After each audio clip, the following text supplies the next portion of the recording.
ย้อนสาเหตุหยังเฮ็ดให้ห้านเพชรที่กำลังโด่งดังหายไปในคำคืนเดียวใส่กลโกงวิธีใดเฮ็ดให้มีผู้เสียหายเป็นห้อยคนมือนี้เพื่อให้ความเป็นธรรมทั้งสองฝ่ายผู้เกี่ยวยังบ่แม่นนักโทษยังเป็นเพียงผู้ต้องหาในเมื่อน้องฮู้เรามาโดนน้องมีความรู้สึกอีหยังแปลกๆบ่บ่มีเลยห้างเราก็เปิดปกติซื้อขายปกติบ่มีไผเว้าถึงความเสื่อมเสียน่าเชื่อถือมีความเชื่อมั่น แม่น ขอเว้ามูลค่าเสียหายที่น้องตัวแทนมันอีกประมาณหลายประเด็นเด้อ ประมาณ9 ล้าน รวมกันหลายคนเนาะ รวมกับหลายคนเนี่ย อ่า แต่ว่ารายใหญ่ก็หลักแสน200,000 ดอลลาร์บ่เราเสนอเอาเพชรมาจำแล้วเสนอดอกมา 3% ต่อปีหรือต่อเดือน ต่อเดือน ต่อเดือนแสดงว่าเกือบ30กว่าเปอร์เซ็นต์ต่อปี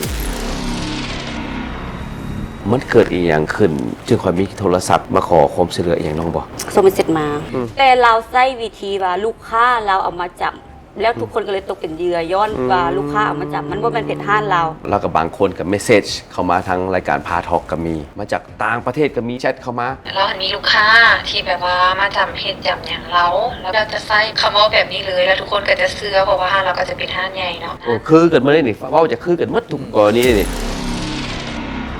แล้วมื้อนี้บ่ได้ว่าห้าน TDP กำลังเฮ็ดกระทำผิดหรือผิดแล้วเนาะเจ้าหน้าที่กำลังสืบสวนอยู่ก็คือว่าเป็นคดีใหญ่คดีหนึงของประเทศเฮาฮ้องจากกับโอเฮอบ่ได้เบิกทรงนี่นะที่ว่ามูลค่าตามบ่เป็นทางการมากหลายกว่า10 ล้านดอลลาร์สหรัฐ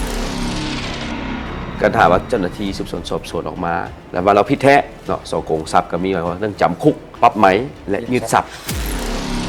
หลังจากที่เขาไปฝากขังสิทธิพิเศษในการไปกินปัวมันอยู่บ้านเฮานี่มีเงื่อนไขแบบนี้นะหมอ พอเอาหมอไปปัวอยู่ในหั่นซะบ่อยากให้เราเจ็บป่วยอยากให้เราแข็งแรง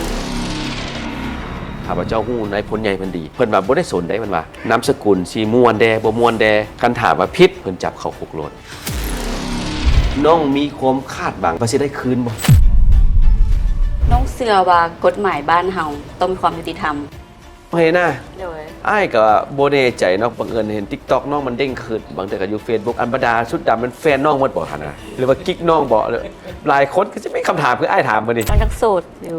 ยังโสดอยู่ โสด พาทอล์กรายการที่เว้าแบบโกงไปโกงมาร ายการพาทอกมื้อนี้ต้องบอกว่าพิเศษบ่เป็นสองห้องไผอย่างแน่นอน แต่ว่าเรื่องสิแม่นเรื่องอย่างนั้นท่านผู้ชมมื้อนี้เฮาสิมาสนทนากันในหัวข้อใด ข้าพเจ้าว่าเป็นหัวข้อที่ประชาชนหลายคนอยากได้ยินวันนี้พวกเขาจะยกประเด็นหนึ่งอยู่ในสังคมของพวกเขาที่เกิดขึ้น มันเป็นคดีให้แห่งอันหนึงเป็นคดีส่อโกงเงินประเภทหนึงแต่มาวันนี้ข้าพเจ้ายังไม่ได้ยืนยันว่าเป็นการส่อโกงหรือเป็นการหลง หรือการหลอกลวงพวกเขายังบ่สามารถเล่าได้จนกว่าเจ้าหน้าที่จะคอนเฟิร์มคดีนี้เป็นคดีเกี่ยวกับห้านเพชร TDP ห้านธิดาพร ในโซเชียลที่เขาเห็นว่าเปิดห้านลายสาขาลูกค้าเต็มมีแต่บรรดาเน็ตไอดอลมีแต่คนดัง อันนี้มันมีความจริงอยู่บ่ เมื่อนี้ต้องให้ประชาชนเข้าใจห้านเพชร TDP นี่ปัจจุบันถือว่ามีอยู่5สาขาอยู่สวรรณเขตอยู่ปักเซอยู่ไอเต็กสั้น2สาขาที่ 4 มันเปิดใหม่อยู่ห่างปากสั้นที่เปิดตัวอลังการเน็ตไอดอลผู้โด่งดังทั้งภายในต่างประเทศเขาห่วมในมือเปิดพิธีดังกล่าวและสาขาที่ 5 ตามข้าพเจ้าเข้าใจมันอยู่มาเลเซียทั้งหมดรวมกันอยู่5สาขาแต่อีหยังเฮ็ดให้ห้านเพชรที่กำลังโด่งดัง ภายในค่ำคืนหนึ่งหายไปมั้ยยังเหลือแต่มาเลเซียสาขาเดียวเหตุผลเป็นย้อนหยังวันนี้ทางรายการพาทอกพวกเขาจะมาเจาะลึกสิ่งที่มันเกิดขึ้นอันที่2เป็นไผได้เป็นผู้ส่งให้อยู่ในคดีนี้อยู่ในวงการนี้กลลวงที่นำไส้แม่นเฮ็ดจังไดแล้วไผได้สิเป็นที่พึ่งในมื้อนี้พวกเขามาสนทนากัน ท่านผู้ชมในมื้อนี้แขกที่เขาร่วมรายการกับพวกเฮานี่แม่นมีไผได้ ข้าพเจ้าพยายามติดต่อหลายคนทันทีทั้งโทรศัพท์แล้วก็บางคนกับเมสเซจเข้ามาทางรายการพาทอกก็มีได้เล่าถึงความเสียหายที่มันเกิดขึ้น มาจากต่างประเทศก็มีแชทเข้ามาเพราะเป็นผู้ที่เอาเพชรให้เรายืมไปใส่บ่แม่นว่าให้ยืมไปใส่แล้วก็ผู้เสียหายทั้งน้อยทั้งใหญ่หลายพอสมควรมาฮอดมื้อนี้ข้าพเจ้ารวบรวมได้อย่างเป็นทางการนะคือมันคือที่20ปลายเคสที่ได้ฟ้องห้องอย่างเป็นทางการแล้วและยังเหลืออีก 4-50 เคสที่ยังไม่ได้ฟ้องเป็นทางการเถื่อฉันมื้อนี้เขาขอบใจเขามีแขกรับเชิญท่านหนึ่งที่เสียสละมาเข้าร่วมในรายการมื้อนี้ขอบใจน้องเฮเลนาที่มาเข้าร่วมในรายการของพวกเขาก่อนที่เขาเรื่องว่าน้องเป็นคนหนึ่งที่ถูกเคาะให้ในเหตุการณ์นี้อยากให้เราก่อนน้อยหนึ่งน้องฮู้จักเจ้าของงานเพชรนี่โดนอะไร ประมาณ5 ปีแล้ว เพราะว่าเฮาก็เป็นลูกค้าประจำ มาลูกค้าประจำเราเลยแหละ มีการซื้อเพชรขายเพชรมาก่อนกับเรา แมนซื้อเพชรกับเรา ซื้อขายเปลี่ยนเป็นลูกค้าประจำประมาณ 5 ปีแล้ว ถือว่าฮู้จักกันสนิทสนมกันพอสมควร แมน โอเค ในเมื่อน้องฮู้เรามาโดน2025น้องมีความรู้สึกอีกอย่างแปลกๆบ่ บ่มีเลย เพราะว่าห้างเราก็เปิดปกติซื้อขายปกติ ปกติเลย ปก หมด ติ ทุกอย่าง ทุกอย่าง แล้วเราหากระเปิดอยู่สาขาใหม่ตัวที่กำลังเปิดตัวไปอยู่ภาคสั้นนั่นแหละบุ้ยแปลกใจเลยบุ้ยไผ่เว้าถึงความเสื่อมเสียแบบ กำลังขยายห้างดี แม่น กำลังภาพลักษณ์ดีหมดทุกอย่างเลย ทุกอย่างคือแบบกำลังปั้งว่าซันซะ น่าเชื่อถือมีความเชื่อมั่น แม่น แล้วมันเกิดอีกอย่างขึ้นหลังๆมาขอความช่วยเหลืออีกอย่างน้องบอก เราส่งมาว่าขอความช่วยเหลือ คือมีลูกค้าหันอยากเอาเพชรมาขาย แต่ว่าลูกค้าต้องการเงินแค่2 อาทิตย์ แล้วเราหันบ่อยากหัก 10%เพราะว่าลูกค้าเราเป็นลูกค้าประจำเนาะก็เลยว่าอยากหาทางออกช่วยลูกค้า คือเราเสนอเอาเพชรมาจำแล้วเสนอดอกมา 3% 3%ต่อปีหรือต่อเดือน ต่อเดือน ต่อเดือนแสดงว่าเกือบ30กว่า%ต่อปี ประมาณนั้น แต่มันนี่ได้บอกว่าขอยืมเงินดนไปไหน ตอนแรกๆเราว่ามีแต่2 อาทิตย์ได้ 2 อาทิตย์เพราะว่าลูกค้าฮ้อนเงิน แม่น ขั้นไปหัก10%ก็เจ้าคือเอาเปรียบลูกค้า แม่น เพราะว่าโทรกับห้านกำลังเชื่อมั่ ถู น กต้อง หลังจากที่ได้รับขอความช่วยเหลือแบบนั้นมาแล้วณตอนนั้นคิดอย่างอยู่ ปฏิเสธเราไปหลายเทื่อแล้ว ว่าน้องบ่ได้รับปล่อยเงินเด้อเอ้ยแล้วก็แบบโทรมาแชทมาซูซีว่าหาทางออกซื้อเอ้ยเนี่ยซื้อเอ้ยเนี่ยเอียประมาณนี้ ไม่ได้ให้ถามแล้วการเสนอเงินใครเนี่ยแล้วมีหลักทรัพย์ค้ำประกันให้น้องบอก มีเพชร เพชรของห้านเราเลย แมน มันเกิดโมเมนต์พอดีงามแบบสมมติว่าเราขอเงินน้องตัวอย่าง1 ล้านบาทเราก็เอาหลักทรัพย์มาให้น้อง2 ล้านบาท อันนี้ดึงดูดเพียงพอบ่หรือมือในมือนั้นถึงว่าจังได๋ คือเพชรนะเนาะแล้วจะเขียนอยู่ในบิน สมมุติว่ามูลค่า1 ล้านบาทเนาะแล้วเราเสนอว่าให้แต่500,000ก็ได้ ถ้าว่าลูกค้าบ่มาไทยคืนน้องสามารถเอาเครื่องมาขายอยู่ห้านเอ้ยหัก 10% คือเก่า สมมุติว่าเขาปล่อยให้เราล้านหนึงเนาะแล้วเครื่องมูลค่าประมาณ2 ล้านเฮาก็เอาไปขายหักเอาแต่จำนวนเงินที่ว่ายืมบ่แม่นว่าเอาไปขายแล้วเขาสิเอามูลค่าตัวนั้นมันบ่แม่นแบบนั้นได้ เอาแต่มูลค่าที่ยืม แม่ ไป เอาแต่มูลค่าที่ยืมแล้วก็ดอกที่ ที่ควรจะได้ ควรจะได้ เหลือกับเป็นทรงคืนลูกค้า แม่ คืน เหลือแล้วเราก็ซื้อคืนแล้วเราก็เอาเงินไปส่งลูกค้าคืน อืม ถามว่าเป็นเครื่องลูกค้าแท้ได้ เพราะว่าไผก็ต้องเชื่อมั่นเราในมือนั้น เพราะว่าหาได้เปิดห้านใหม่มันเกิดความเชื่อมั่นมือนั้น แล้วหลังจากนั้นพอว่ามูลค่าเสียหายของหมู่น้องร่วมกันหมดทุกคนที่น้องตัวแทนมันอีกประมาณหลายปานใดเด้อ ประมาณ9 ล้าน 9 ล้านบาทก็เทียบเท่าเป็นเงินกีบก็สิอยู่ประมาณ6-7ตื้อเนาะ บ่เป็นมิตรของน้องเลย รวมกันหลายคนเนาะ ร่วมกับหลายคนนี่ เราจ่ายดอก 3% ต่อเดือน โดย3 เป็นเวลาจากเดือนเราจ่าย 2 เดือน 2 เดือน แล้วเดือนที่ 3 เกิดอะไรขึ้น ยังบ่ทันฮอดกำหนดส่งเถื่อแล้วก็มาเกิดเรื่องก่อนเดือนที่ 3 เป็นเดือนที่เราหากับเปิดห้านใหม่เนาะแล้วก็มามีข่าวมี Facebook คนหนึงที่มาแซกันสนั่นเลยแหละ ว่าไปหาอยู่ห้าน2 สาขาปิดบ่แม่นเจ้าของห้านหนีไปต่างประเทศแล้วบ่แล้วก็พากันฟดกันเลยมื้อนั้น ห้านปิด ปิดห้านทั้ง2 สาขาเลย ไผก็จะได้เงิน แม่น แสดงว่าเริ่มฮู้ว่าเราไปเว้าขอยืมเงินอาชีพน้ำลายคนตัวบัดเด้ ก่อนหน้าก็บ่ฮู้เนาะว่าเราไปยืมน้ำไผแน่แล้วหากลับมาฮู้ช่วงที่เรื่องมันกำลังเดือดกำลังแดงมื้อนั้นหั่นแหละแล้วก็มีหลายคนทักมาเนาะถึกสถานการณ์แบบเดียวกันเบิดเลย ลักษณะคล้ายๆกันเลย ค ว่ะ ล้ายๆกันเลย เอาเพชรมาจำ เอาเพชรมาจำ มูลค่าสูงก่อน มูลค่าสูงก่อน อ่ะ บ่แม่นกู้เพื่อเรา บ่แม่น ลูกค้ามาขอก็จะได้เงินไว้ แม่น บ่คือเก่าอีก เว้าคือเก่าบ่แม่นนั่นเพชรห้านได้ถ้าว่าเป็นเพชรห้านน่ะคือ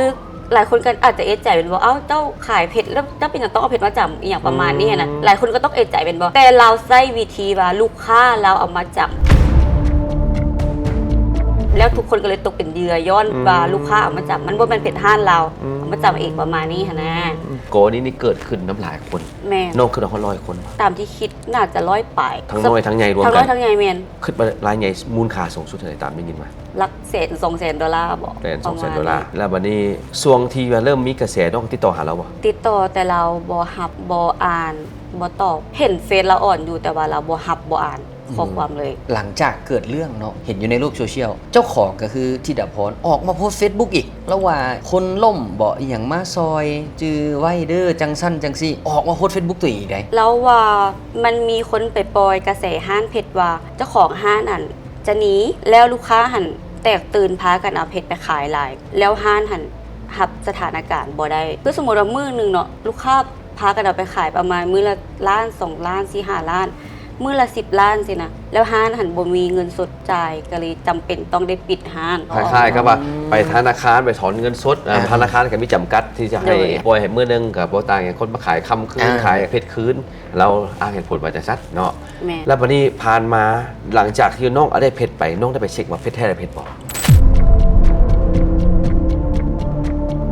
ตอนแรกๆก็บ่ได้เซ็กเพราะว่าเชื่อใจว่าซั่นซะหลังไปเซ็กก็เป็นเพชรแท้ เป็นเพชรแท้ โดย เป็นเพชรแท้ธรรมชาติหรือว่าเพชรแท้มาจากการสังกัด ไปกวดห้านเพชรคือกันเนาะเขาเจ้าก็ว่าเป็นเพชรแท้ มูลค่ามันทอดซ้ำบ่เวลา มูล มัน ค่า เช็ค บ่ฮอดเพราะว่าเราเขียนราคาคือสมมุติว่าต้นทุนมันมา100,000เนาะเราไปใส่บินประมาณล้าน2 ล้านบาท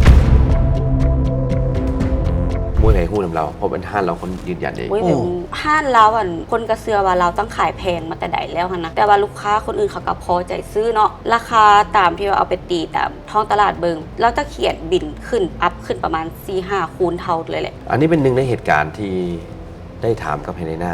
แต่ว่าก่อนหน้านี้ครับพระเจ้าก็ได้ลมกับโทรศัพท์กับหลายคนด้วยกันเฮเลนานี่เป็นผู้โชคดีที่ไม่ลักทรัพย์ค้ำประกัน บางคนเห็นเบนโบมีเลย โอ้ เอาหัวใจแลกกันเลยมา ว้า เลย ด น้องก็เกือบถือคือกัน เกือบบ่เอาหลักทรัพย์ เกือบบ่เอาหลักทรัพย์เพราะว่าช่วงนั้นน้องอยู่ต่างประเทศเนาะแล้วว่าคันน้องโอเคหั่นนะมีแต่เอื้อยที่เขียนบินให้แล้วก็เครื่องก็ฝากไว้กับเอื้อยเลย แล้วก็ส่งแต่บินให้เพราะว่ากันเครื่องเสียหรือว่าลูกค้ามาไทยก่อนกำหนดอีหยังประมาณนี้คันน้องบ่ทันกลับมาแต่ต่างประเทศ แต่น้องก็บ่เอื้อยน้องจะเอาเครื่องไว้เด้อแล้วก็ให้พนักงานเรามาส่งอยู่บ้านเฮ็ดแบบนี้ก่อนทุกเทื่อเพราะว่าเฮาก็บ่ฮู้ดอกว่ามันสิเกิดขึ้นนะแต่ก็โชคดีที่ว่าได้เพชรไว้กับเฮา บัดนี้น้องคิดว่าการที่จะไปเว้าแนวเก่าหนังเรื่องเก่ากับ100 คนมันบ่เป็นเงินน้อยๆอะเด้คันสมมุติว่าพูด1ถึง$100,000 $200,000 100 คนก็ว่า10 ล้านกว่าดอลลาร์เด้ข้าพเจ้าเบิ่งจากการสอบถามเจ้าหน้าที่มานี่ก็จากว่าแตะกับ$10 ล้านแล้วน้องคิดว่ามันเป็นกลไกเป็นองค์กรใหญ่บ่เฮ็ดอันนี้หรือว่ามีแต่ผัวเมียเราหรือว่าเราคนเดียวซะบ่ผัวอาจจะบ่เกี่ยว เขาก็บ่ฮู้นะว่าเขาเจ้าเฮ็ดหลายบ่หาก็บ่ฮู้มื้อที่ดังช่วงที่เราเปิดห้านประมาณ 2-3 มื้อเนาะแล้วมาฮู้ข่าวพร้อมกันหมดเลย ว่ามันเป็นแบบเดียวกันหั่นน่ะ เพราะมันก็เว้ายากเนาะมันบายเขาว่าทุกคนนี่ ก็ รู้สึกว่าคือธรรมดาเมื่อ แป ไห ล ร่ กใจคือกันว่าเป็นหยังมันบ่มีไผออกมาเว้า ทั้งที่เสียหายบักหลายคน เสีย แต่บ่มีไผมาเว้ามา บ่ จาก มีไผออกมาเว้าจากคนเลยคันมีคนหนึงออกมาแล้วจึงพากันออกมาหั่นน่ะ คมบ้านเฮามันเป็นจังซี่บ่ฮันเลยคิด เจ้า ภัยก็ย่านอาย ในคมพิษตัวเองถือว่าเสียเงินบ่เป็นหยังครับแต่บ่ให้เสียหน้า เอาข้าพเจ้าบ่ได้ข้าพเจ้านี่เสียเงินบ่ได้เลยอันเกียรติศักดิ์ศรีก็มักอยู่ต่างได้มาเฮาก็สามารถกู้คืนมาได้ อันนี้หมายความว่าบ่มีคนมาแสก็บ่ให้อยากอธิบายต่อเว้าต่อเลย แม่นเพราะว่าเรากระจายดอกปกติอะนะเฮาก็บ่ฮู้เนาะว่าเราสิมีปัญหาอีหยังอะ มัน นะ ได้บางคนก็ว่าอันตามเคสได้ลมทางโทรศัพท์กับผู้เสียหายคนหนึงก็บอกว่า เราเป็นคนศาสนาน้องเขาบ่อยากเว้าศาสนาอย่างซะศาสนาหนึงแล้วเราได้คำหนึงบอกว่าน้องเป็นคนถือศาสนาบ่สามารถปล่อยเงินกู้ได้เอง เว้า ไม่ได้ว่าคำนี้บ่ เว้ากับน้อง บอกกับน้องอีกอ้าว แม่น ว่าบ่สามารถปล่อยเงินกู้ได้เอง แต่ว่าเขาก็อยากช่วยลูกค้าคนหนึงที่ว่าเป็นลูกค้าประจำของเขาขอส้มเฉลือได้บ่ เราเอาห้านของเราได้ค้ำนะเราจะโบว่าส่งลูกค้าให้น้องเด้อให้น้องติดต่อกับลูกค้าโดยตรงเด้อมันบ่เป็นแบบนี้ บัดนี้น้ำเสียงที่เราล้มกับน้องเต็มไปด้วยความมั่นใจบ่หรือว่าแบ มั่ บ นใจแฮง แบบปกติเลยมั่น ป ใจ ก แฮง ติ เลย แม่นเนียนจับบ่ได้เลยแหละว่ามันมีอีหยังเสื่องอยู่ทางในหั่นนะก็เราก็บอกว่าคันลูกค้าบ่มาเอากับน้องก็สามารถเอาเครื่องมาขายให้ห้านเฮาได้ นับแต่ไส้ดอกเบี้ยมันนี่น้องได้ต้นไปคืนจะคือละ ยังบ่ได้ ไปว่าเอาเงินน้องจ่ายเงินน้องเลย ประมาณนั้นแหละ หรือบางเทื่อเอาเงินอีกผู้หนึงมาให้ผู้ที่สองมาต่อผู้ที่สามแล้วจับหมุนไป แล้วล่าสุดมี ห อีกเคสหนึ่งได้โทรศัพท์ไป ก็จะบอกว่าให้ดอกเบี้ย 3% ต่อมือ ต่อมือ ต่อมือเลยหลังๆมานี่ มีว่ะ 3% ต่อมือเลยเดี๋ยวจะขับไปเจ้าจะต่อโทรศัพท์เข้าไปให้ผู้เสียหายอีกคนหนึ่งฮัลโหลเล่าให้อ้ายฟังคืนหน่อยหนึ่งดูน้องไปหู้จากห้านเพชรนี่โดนมาได้ละ คือห้าเราก็มีชื่อเสียงมาในระดับหนึ่งแล้วเนาะแต่ว่าเรื่องที่เกิดขึ้นหันแมนน้องกับพ่อฮู้ได้ประมาณวังช่วงหนึ่งที่เรามายืมน้องคือกัน เราจะใช้คำเว่าคิดว่าอาจจะคือกันเบิดทุกคนก็คือเราเป็นเราก็สามารถออกเงินได้แล้วก็มาถามว่าน้องปล่อยกู้บ่เพราะเราหันมีลูกค้าที่แบบว่ามาจำเหตุจำอย่างเราแล้วก็เว่าลักษณะประมาณนั้น คือกันมาได้นี่เว่าจะคือกันมัดทุกกรณีนี่ แม่นเท่าที่ศึกษาฮู้มานี่มันคือกันเกือบว่าบ่ทุกคนเลยเราจะใส่แบบคำเว้าแบบนี้เลยแล้วทุกคนก็จะเชื่อเพราะว่าห้านเราก็จะเป็นห้านใหญ่เนาะ วันนี้ผ่านมาน้องเคยแบบซื้อเพชรกับเราหรือแลกเปลี่ยนเคยไปยามห้านเพชรเราหลายเทื่อป่ะก่อนสิเรายืมเงินนี่ เคยซื้อนำด้ามเทือสองเทือแต่ว่าเราก็เป็นลูกค้าห้านน้องคือกันแบบนี้เราก็ซื้อเครื่องเป็นนิ่มนำแน่สินะ ตอนที่ไอ้ถามน้องมันแม่นแท้แบบว่ามีแม่หวยบางคนเนี่ยปล่อยให้เรา30 ล้านบาทก็มีมื้อนี้ยังบ่ได้เงินจักดีคืน เท่าที่ได้ยินมาประมาณ10 ปลายล้าน20 ล้านประมาณนี้มีแต่ว่าบางคนก็อาจจะได้เงินคืนแล้วก็มีหลายคนที่ได้เงินคืนก่อนคือกัน วันนี้ได้ยินข่าวว่าดอกเบี้ยมันเป็นมื้อละน้องเว้านี่มื้อละ 1% หรือ 2%พุ่นล่ะ แม่นแล้ว เพราะว่ามันก็สิมีคนบางกลุ่มเนาะที่ว่าออกดอกสูงก็คือมื้อละ 1% มื้อละ 2%เราก็ เว้าเป็นมื้อเลย เราก็คือสิเดือดร้อนเติมนึง เฮ้ยน้องมาฮู้จังได๋ว่าเราเริ่มเดือดร้อนละแล้วมาฮู้ว่าโอ้เราไปลบเว้าคำนี้กับหลายๆคน พอหลายคนมาถามน้องว่าน้องเฮ็ดธุรกิจกับเราบ่เพราะว่าน้องเคยเอาฮู้กับเราลงในช่วงที่เรายืมเงินน้องเอาลงกับเพื่อเพราะว่าอยากฮู้คือกันว่าคันนี้หยังมันทักสิมีคนมาบอกเฮาเองก็คือความจริงเลยหลายคนได้โทรมาถามว่าได้เฮ็ดหยังกับเราบ่เราได้ยืมเงินบ่แบบนี้พอว่าเราหันไปถามเลาะยืมเงินหลายคนแฮงแล้วก็เจ้าก็จะโทร อันที่ถามส่วนหลายแล้วแม่นถามคนที่ฮู้จักหรือว่าคนบ่ฮู้จักส่วนหลาย ทั้งคนที่ฮู้จักเราบ่ฮู้จัก บ่ฮู้จักก็แชทเข้าไปเลย แม่นมีหมู่น้องที่ว่าเจ้าบ่ได้โพสต์ปล่อยเงินปล่อยหยังแต่ว่าเราแซดไปเลย อันนั้นเป็นภาพลักษณ์ของเราเนาะออกมาวิธีเว้าของ ภาพ เรา เรามันน่าเชื่อถือโดยแม่นวิธีเว้าของเราก็น่าเชื่อถือภาพลักษณ์ก็น่าเชื่อถือดิตอนนั้นคนเลยตกเป็นเหยื่อหลายแฮงอันนี้นี่คือบางคนบางกลุ่มคนสนิทน้องนี่น้องก็จะเตือนหลายคนก็รอดไปหลายคนก็บ่รอด วันนี้น้องคิดว่าสิ่งที่เราเฮ็ดมื้อนี้เนี่ยมันแล้วหลงบ่หรือว่าเราวางแผนมาเพื่อในการหลอกลวง น้องว่าเราน่าจะคำนวณการเงินบ่ได้ อ๋อ เราน่าจะบ่คิดบ่ไรก็คือเราต้องจับหันเส้นนี่จับหนีใส่หันน้องคิดว่าแบบนั้นหลายกว่า พวกเราสา เรา รา ไม่ ร ได้ เฮ็ด ยืมไปหน้าเพื่ออยากให้ตัวเองรอดเพื่อบ่อยากให้คนอื่นเว้าให้ตัวเอง บ่มีทางรอดก็เลยต้องได้เอาดอกเบี้ยสูงขึ้นและสูงขึ้น แล้วตัวเลขมาทับ แม ถมกัน นส่วนใหญ่คนจะหลบย้อนแบบนั้น แต่ว่าส่วนตัวน้องได้เงินคืนมาแล้วเนาะปลอดภัย แมนของน้อง ทันกันหมู่ลบหนีไว้กันหมู่แสดงว่ามันอาจจะมีด้วยความตั้งใจของเราหรือบางเทื่อแบบการที่ว่าคำนวณตัวเลขที่บ่ละเอียดแล้วก็เลยต้องจับไส้ส้นขวาจับเหนือส้นใต้จึงค่อยได้เสีย แม่น เกิดปัญหาที่เกิดขึ้นข้าพเจ้าก็ว่าอันนี้เป็นเคสที่ว่าสังคมเฮาต้องเอามาศึกษาเราเบิ่งแล้วมื้อนี้บ่ได้ว่าห้าน TDP กำลังเฮ็ดกระทำผิดหรือผิดแล้วเนาะแต่ว่าเฮาเป็น case study เจ้าหน้าที่กำลังสืบสวนอยู่ก็สิเป็นจริงหรือเท็จจังไดก็ต้องได้ติดตามนำหลาย EP เนาะข้าพเจ้าสิมาหลาย EP อยู่ถามอีกอันหนึงน้องมีความคาดหวังว่าสิได้คืนบ่ที่เงินน้องสูญเสียไปครั้งนี้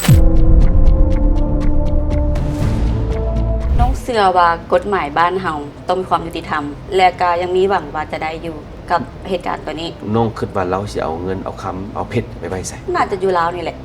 ยังบ่ได้ออกไปตามประเทศจ้ะ คิดว่าทรัพย์สินลาวที่เราโกงคนอื่นไป อาจจะไปต่างประเทศบางส่วน แต่ว่าส่วนหนึ่งอาจจะอยู่ลาวนี้แต่ก็อยากขอให้เจ้าหน้าที่เฮ็ดเวียกแล้วก็ซ้อหาทรัพย์สินที่เราเอาไปเสื่องไว้นะช่วยกัน เพื่อให้ทุกคนได้รับความยุติธรรม นอกจากแน่นอนผู้เสียหายทุกคนก็อยากมีความหวังเดียวก็ แม่ คือน อยากได้ทรัพย์สมบัติตัวเองกลับคืนมาเนาะครับพระเจ้าว่าก็แน่นอนทั้งเทหน้าก็ได้ฝากทั้งเจ้าหน้าที่ส่วนเบิ่งนำครับคือว่าเป็นคดีใหญ่คดีหนึ่งของประเทศเฮาฮ้องจากกับโปเฮอร์บ่ได้เบิ่งทรงอย่างรวมมูลค่ามื้อนี้คันเทียบเท่ากับตามบ่เป็นทางการมากหลายกว่า10 ล้านดอลลาร์สหรัฐก็ถือว่าเป็นคดีแบบนิ่มนวลส่วนใหญ่ผู้ที่กระทบแม่นคนเอามีเงินแดเนาะคดีอื่นคือคดีปอโฮเออผ่านมามันคดีทั่วไปเนาะต่อมาเป็นคดีเจทิปอันนี้คดีที่ 3 ของปีนี้และเป็นคดีที่ว่าแบบเนียนไปอีกแบบหนึ่งฉะนั้นพวกเขาก็มีหลายอย่างที่ต้องถอดถอนบทเรียนนี้ ท่านผู้สภาอยู่บ้านเฮานี่มีบ่กฎหมายเกี่ยวกับการตัวยั่วหลอกลวง ตับข้าพเจ้าได้ศึกษามามื้อนี้ถือว่าน้องมอสนี้ปัจจุบันนี้ถือว่าอยู่ค่ายคุมขังรวมกับผู้ซื้อออสคือสิเป็นอ้ายเราก็ถามว่าเจ้าหน้าที่สืบสวนสอบสวนออกมา แล้วว่าเราผิดแท้ถือว่าน่าจะถึกแน่นอนคือข้อหาที่1มันมาตรา233เรื่องการส่อโกงทรัพย์ก็มีไว้ว่าเรื่องจำคุกปรับไหมและยึดทรัพย์เนาะอันนี้อันที่1อันที่2มันจะเกี่ยวกับว่าขบวนการของเรานี่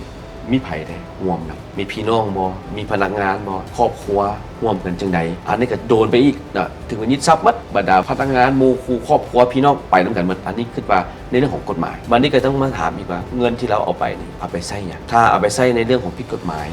อย่าเสพติดสิ่งที่ผิดกฎหมายก็ไปกฎหมายอาญาอีกว่าฉบับหนึ่งอีกประเมินไปอีกหรือเอาไปฟอกเงินนะครับกฎหมายฟอกเงินอีกหรือแม้กระทั่งหาแล้วเอาลักเอาเงินหรือเอาเพชรออกนอกประเทศ นั่นก็ถือผิดกฎหมายของธนาคารกลางเพราะเรื่องการเคลื่อนย้ายเงินโดยบ่ได้รับอนุญาตก็ถือว่ารวมเข้าไปเมื่อคือสิหลายปีอยู่ในค่ายคุมขังคันถ้าศาลตัดสินมาเป็นอย่างสันแท้แต่ข้าพเจ้ามาเมื่อนี้นี่ผู้เสียหายเมื่อทุกคนนะรวมทั้งน้องเฮเลน่าเนาะ โดย มุ้งไม่อยากให้เราขอบคุณเมื่อทุกคนจะได้เงินคืนจากเรา ถูกต้อง มีแต่ว่าผู้ชมทางบ้านมื้อนี้บ่ว่าสิเป็นพี่น้องเราบ่ว่าสิเป็นหมู่คู่หรือสามีเราที่อยู่มาเลเซียข้าพเจ้าว่าควรมาเวียงจันทน์เนาะมาให้การเจ้าหน้าที่เงินที่พวกคานเอาไปเฮ็ดหยังเพชรที่เอามาเนี่ยมันอยู่ใส่ความจริงแล้วมันมีเจ้าของห้างเพชรต่างประเทศก็มีว่าจะเข้าร่วมรายการของมื้อนี้แต่บ่สะดวกก็ได้ยืนยันว่ามีหลักฐานที่ครับจะส่งให้เบิ่งก็คือว่าเพชรบางอั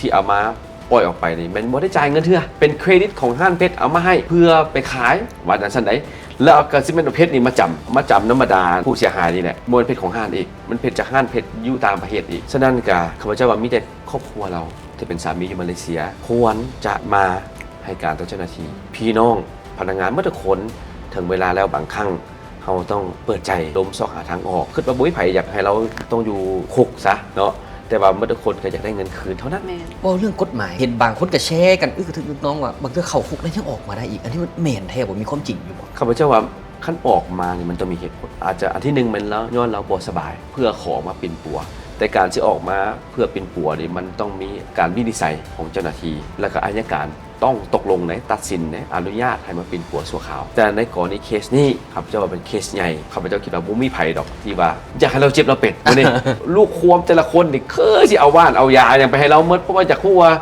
ทรัพย์สมบัติเป็นอยู่ใส่รวมทั้งน้องเฮเลน่าเนาะ แม่น เออ ขอเอาหมอไปปัวอยู่ในหันซะ เพราะว่าเขาก็บ่อยากให้เราเจ็บป่วย อยากให้เราแข็งแรงอยากให้เราออกมาว่าความจริงอะน่ะ อันนี้ก็ฝากให้เจ้าหน้าที่นำข้าพเจ้าว่ารู้สึกว่าเจ้าหน้าที่กำลังคุณเขียวเห็ดเวียกคดีนี้อยู่บ่แม่นธรรมดาและข้าพเจ้าก็เชื่อมั่นว่าภายใต้การนำทันในคนใหญ่พอนี้ข้าพเจ้าว่าเวียกคดีนี้เพิ่นให้ความสำคัญขนาดแล้วถามว่ามีเบาะแสอีหยังเนาะเกี่ยวกับบางบุคคลที่คิดว่าพฤติกรรมบ่ถูกต้องบ่ว่าจะเป็นประชาชนทั่วไป หรือเป็นเจ้าหน้าที่ที่ว่าไปช่วยในเรื่องของสิ่งที่บ่ถูกต้องก็สามารถรายงานเบาะแสมาได้ข้าพเจ้าฮู้นายพลใหญ่เพิ่นดีเพิ่นว่าบ่ได้สนได้มันว่านามสกุลสิม่วนแดบ่ม่วนแดคันถามว่าผิดเพิ่นจับเข้าคุกโลดอันนี้ข้าพเจ้าจื้อแน่นอนเขาเว้าเพิ่นเว้าอยู่ตลอดฉะนั้นก็อันนี้ขอฝากเจ้าหน้าที่เนาะเป็นกำลังใจสวยรวมทั้งประชาชนทางบ้านเนาะเห็นแล้วนะ โดย คันถามว่ามีข้อมูลทางอินบ็อกซ์มาหลังไมค์นอกไมค์ก็ได้คิดว่าผู้เสียหายคือสิมีน้ำจิตน้ำใจ แม่ มอบให้แน่นอนเนาะอันนี้ก็ขอให้บรรดาผู้ที่ฮู้ข้อมูลผู้ที่ร่วมขบวนการในการเฮ็ดครั้งนี้นี่ให้ความร่วมมือจริงใจนำเพราะว่าข้าพเจ้าว่าคดีนี้ตำรวจของลาวเฮาเอาจริงเอาจังแน่นอนไม่ว่าท่านจะอยู่ต่างประเทศท่านจะอยู่มาเลเซียตำรวจสากลรวมตำรวจลาวเพิ่นลุยคดีนี้แน่นอนฉะนั้นขอให้เฮ็ดจากเรื่องน้อยบ่อยากให้เป็นเรื่องใหญ่อยากให้ขอให้เรื่องนี้จบอย่างไวๆ อันนี้คือคดีใหญ่เป็นไปได้บ่ว่าเรื่องใหญ่ขนาดนี้นี่มันมีบุคคลใดบ่อยู่เบื้องหลังหรือว่าจังได ข้าพเจ้าว่าอาจเป็นไปได้เพราะว่าการคนหนึ่งจะสอกโกงเงินในเกือบมูลค่า10 ล้านกว่าดอลลาร์มันต้องเป็นองค์กรไงต้องเป็นทีมเป็นเรื่องเป็นทีมเวิร์กทีมบริหารเงิน ทีมเคลื่อนไหวเงิน ทีมเพชรมาทีม4เป้าหมายมันบ่ต่างกับ call center น้อยนึงแต่ข้าพเจ้ามั่นใจว่าเพราะว่าข้าพเจ้ารู้จักนายพลใหญ่เพิ่นดีคันถามว่าเพิ่นฮู้ว่ามันมีไผอยู่เบื้องหลังคือว่าข้าพเจ้าเว้าแหละนามสกุลม่วนแดบ่ม่วนแดเพิ่นลุยแน่นอนแล้วก็ถ่ายให้ฮู้อีกว่ามีเจ้าหน้าที่อยู่เบื้องหลังอีกบ่ว่าจะเป็นเจ้าหน้าที่อยู่ขั้นศูนย์กลางบ่หรือเจ้าหน้าที่ขั้นนครหลวงข้าพเจ้าว่าเพิ่นลุยแน่นอนจับเข้าคุกแน่นอน 100% และขยายผลแน่นอน ขอถามแน่คดีแบบนี้หั่นน่ะเข้าคุกบ่เกิน3ปีออกมาก็คือแบบบ่ใช้เงินเลย คือว่าเข้าคุกแทนแล้ว อันนี้แนะนำส่วนตัวไอ้ เลย เนาะกฎหมายบ้านเฮามื้อนี้ยังบ่หุ่นแฮงมื้อนี้ตามมาตรา233ยังมี2วางว่าตัดอิสรภาพ3 8 ปีเนาะมันได้คนลักเงิน10 ล้านเหรียญเข้าไปนั่งคุก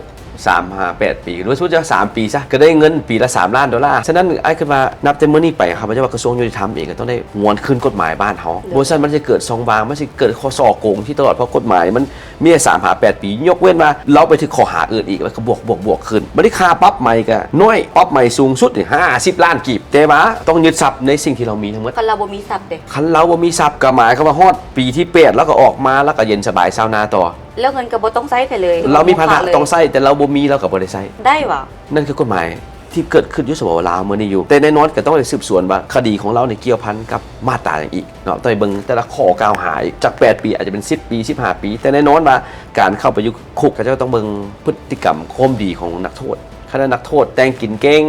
ตัวอย่างซะเนาะเป็นคนดีเป็นหัวหน้าห้องเก่ง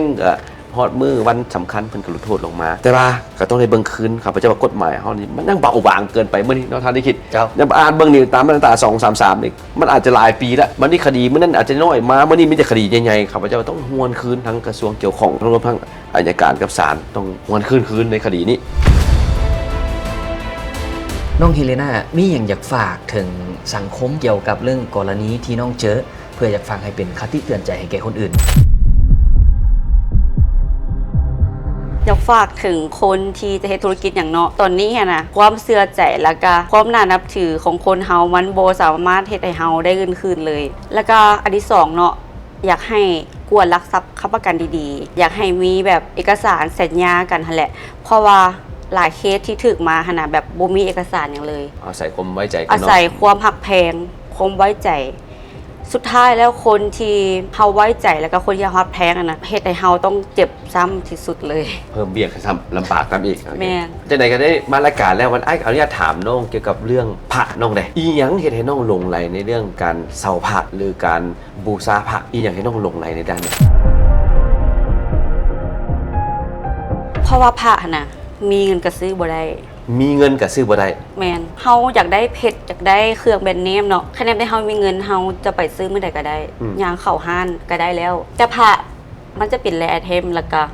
มันจะมีจำกัดก็คือแบบสร้างจำนวน5องค์10องค์100องค์แต่มีจำนวนจำกัดก็คือหมดแล้วหมดเลยโบสามารถตั้งออกมาจำนวนหลายได้ค่ะนะเดี๋ยวนี้พระที่บูชากันทันไรเป็นมูลค่ามันนี่แพงที่สุดที่เคยมีในประเทศลาวองค์หนึ่งเท่าไหร่$150,000พระองค์นั้นชื่อว่าจังใดเป็นสุดกรรมการมันยืนแล้วก็ร่ำรวยถาวรแปลว่ามาจากวัดองค์ตื้อพระนี่เพิ่นสร้างประมาณ9สุดแล้วก็โบสร้างขึ้นมาเลยอันที่น้องใส่กับแม่นมาจากวัดองค์ตื้อบ่นี่ตัวนี้จะเป็นพระองค์ตื้อคือกันตัวนี้สร้างจำนวน30สุดเนื้อคำลงหยาฟ้าเบอร์2มันแพงอยู่ที่เบอร์ลักเดียวแล้วมันจะแพงที่ว่ามาเมื่อกี้นี่เราว่ามีเงินก็ซื้อบ่ได้เลข2อยู่กับเฮเลนาสมมุติว่ามักแพงเลข2อยากได้เลข8อยู่กับแพนพฤษภาอยากได้เลข8แฮงขายบ่มันเดี๋ยวแต่โคมสมัครใจมันก็เลยกลายเป็นแรไอเทมตัวนี้นี่ราคา2ล้านบาทตัวนี้ได้2ล้านบาทต่อองค์วันตื้อไปก็กีบเนาะน้องเฮน่า